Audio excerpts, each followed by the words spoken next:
नमस्ते बच्चों। दूसरे पाठ का आज हम छठा भाग लेकर चल रहे हैं, जहां पर हम पढ़ेंगे कृत्रिम संकरीकरण। बहुत छोटा सा टॉपिक है और बहुत आसानी से हमें समझ में आ जाता है, और ये आपके 12th क्लास के प्रैक्टिकल में भी कवर होता है। तो इस टॉपिक को बहुत अच्छे से समझना, ठीक है। देखो, कृत्रिम संकरीकरण, पहला तो इस तकनीक का जो है वो उद्देश्य क्या है। तो बच्चों, यह तकनीक जो है इसका उद्देश्य होता है कि हम उन्नत फसलें उत्पन्न कर सकें। ठीक है, उद्देश्य क्या है? उन्नत फसलों को पैदा करना। ठीक है, इसी टेक्निक की मदद से हम लोग जो आजकल बहुत तरह तरह के संकर बीज बाजार से लेकर आते हैं, हाइब्रिड सीड्स जिसको कहते हैं, तो वो हाइब्रिड सीड जो है वो इसी तरह के फसल उन्नयन कार्यक्रमों की देन है, जिसमें हम इस तकनीक को यूज करते हैं। ठीक है, उन्नत फसलें तैयार करने के लिए हमारी जो सरकार है वो तरह तरह के कार्यक्रम चलाती है, जिसको हम कहते हैं फसल उन्नयन कार्यक्रम। ठीक है, तो इस कार्यक्रमों के अंदर जो तकनीक काम में ली जाती है, उन तकनीकों में से हम एक तकनीक की यहाँ पर बात करने जा रहे हैं, और इस तकनीक को हमने नाम क्या दिया है? कृत्रिम संकरण। ठीक है, कृत्रिम संकरण या संकरीकरण। ठीक है, चलो अब इस तकनीक में होता क्या है हम वो देखते हैं। इस तकनीक में बच्चों दो स्टेप है हमारे पास में। पहला स्टेप जो है वो कहलाता है विपुंसन, और दूसरा जो स्टेप होता है उसको हम कहते हैं बैगिंग। ठीक है, विपुंसन में क्या होता है? विपुंसन का मतलब है कि पुंकेसरों को हटाना, पुंकेसर को हटाना। विपुंसन, जो पुष्प का नर जनन अंग है, उसको हम यहाँ पर हटा देते हैं। ठीक है, तो पुंकेसर को हटाना पहला इसका चरण होता है, वो कहलाता है विपुंसन। ठीक है, अब यहाँ पर बच्चों कुछ प्रश्न बनते हैं, वो देखना। पहला प्रश्न यहाँ पर बनता है कि पुंकेसर को हम किस तरह के पुष्प में से हटाएंगे। तो सीधी सीधी बात है, पुष्प हमारा जो है वो कैसा होना चाहिए? द्विलिंगी होना चाहिए, यानी कि पुष्प के अंदर नर और मादा जब दोनों जननांग एक ही पुष्प के अंदर उपस्थित होंगे, तो हम नर जनन अंग यानी कि पुंकेसर को हटा देंगे। ठीक है, अगला क्वेश्चन जो बच्चों यहाँ से बनता है कि भाई ये विपुंसन की क्रिया है वो पुष्प की कौन सी अवस्था में की जाती है। तो ये पॉइंट आप याद रखना कि हमेशा विपुंसन का जो कार्य है वो पुष्प की कलिका अवस्था में किया जाता है। देखो, हम लोग ये बात जानते हैं बच्चों कि जब हमारा पुष्प कलिका अवस्था में है तो उसके जो नर और मादा जनन अंग हैं वो अभी परिपक्व हो रहे हैं, वो मैच्योर नहीं हुए, परिपक्व नहीं हुए हैं, तो वो अभी परिपक्व हो रहे हैं। तो जब वो परिपक्व हो रहे हैं उसी समय हम पुंकेसर को हटा देंगे।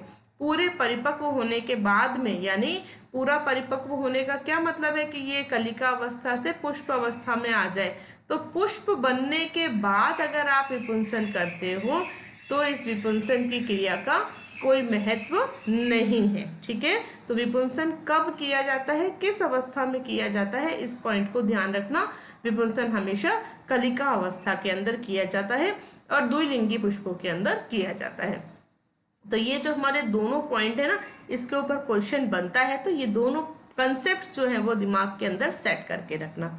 अब दूसरी प्रक्रिया बैगिंग, तो मैं विपुंसन कैसे किया जाता है उसको समझाती हूँ, और फिर बैगिंग कैसे की जाती है उसको अपन डिटेल में लेकर चलते हैं। ठीक है, तो चलो देखो विपुंसन करते कैसे। तो जब हमारा पुष्प जो है वो कलिका अवस्था में है, तो उस समय क्या किया जाता है, उसके बाह्य दल और दल पुंज को हम थोड़ा सा हटाने का मतलब तोड़ के नहीं हटा रहे, हटाने का मतलब है हम उस कली को थोड़ा सा खोल देते हैं।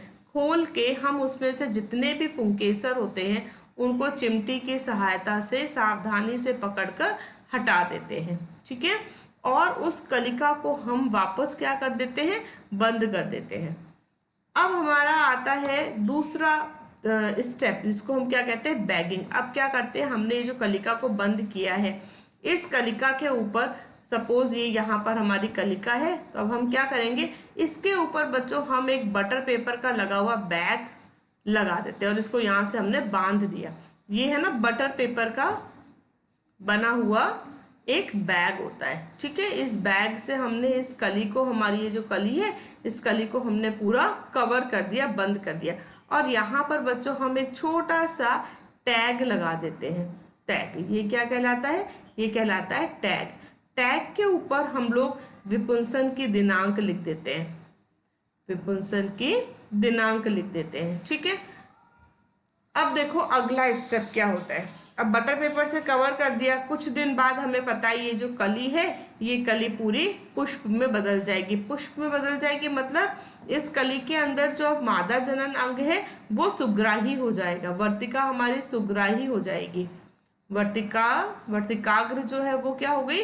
सुग्राही हो गई। पुष्प कैसा हो गया? परिपक्व। पुष्प के अंदर जो जनन अंग है वो कैसे हो गए? अब परिपक्व हो गए, ठीक है। अब इस स्थिति में क्या जाता है, अब हम क्या करेंगे, इस बटर पेपर को खोलेंगे और हमारे जो वांछित पुंकेसर हैं जिससे हम संकरण कराना चाहते हैं, वो वांछित पुंकेसर लेकर आएंगे और उसको इस पुष्प के ऊपर डाल देंगे। पुष्प के ऊपर पुंकेसर को डाल देंगे, ठीक है। पुष्प के ऊपर हम उसको छिड़क देंगे और इसके तुरंत बाद हम क्या करेंगे? रीबैगिंग। रीबैगिंग का क्या मतलब है? हमने इस बैग को 2 मिनट के लिए खोला, उसके ऊपर हमने अपनी वर्तिकाग्र के ऊपर पुंकेसरों को छिड़क दिया और उसके बाद उसको हमने वापस बैग को बंद कर दिया, ठीक है। इसको कहते हैं हम रीबैगिंग। रीबैगिंग हम क्यों कर रहे हैं? ताकि भाई अब कोई भी दूसरा परागकण हवा के साथ या इंसेक्ट के साथ, है ना, कोई कीट के साथ या हवा के साथ दूसरा परागकण उस वर्तिकाग्र के ऊपर नहीं पहुंचे। और हम इस बात के लिए बिल्कुल श्योर हो जाएं कि हमने जो परागकण डाले हैं वही परागकण से हमारा जो है वो जो एग सेल है, अंडकोशिका है, वो उसी परागकण के साथ में निषेचित हुई है। इसको सुनिश्चित करने के लिए हम पुंकेसर डालने के बाद में रीबैगिंग कर देते हैं।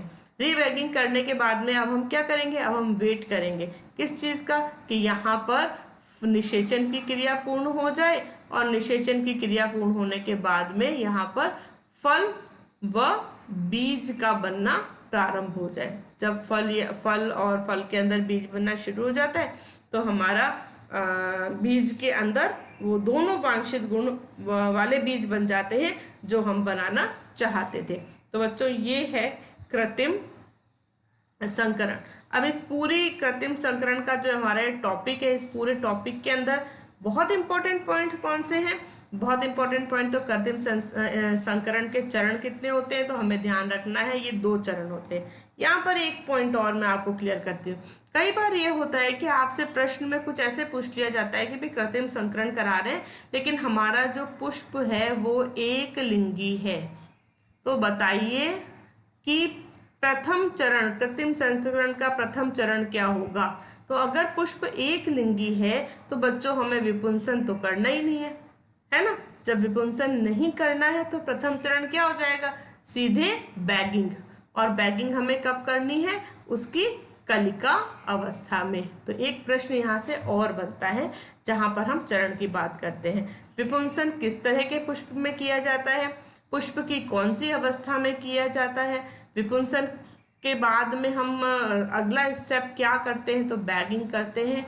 और बैगिंग के बाद हम रीबैगिंग क्यों कर रहे हैं? तो ये सारे बहुत इंपॉर्टेंट प्रश्न हैं। आशा करती हूँ ये पूरा टॉपिक आपको अच्छे से समझ में आ गया होगा। अगर समझ में आया है तो अपने फ्रेंड्स के साथ में शेयर ज़रूर कीजिएगा और अगर कुछ नहीं समझ में आ रहा है तो मुझे कमेंट करके ज़रूर बताइएगा। मिलते हैं नए वीडियो में।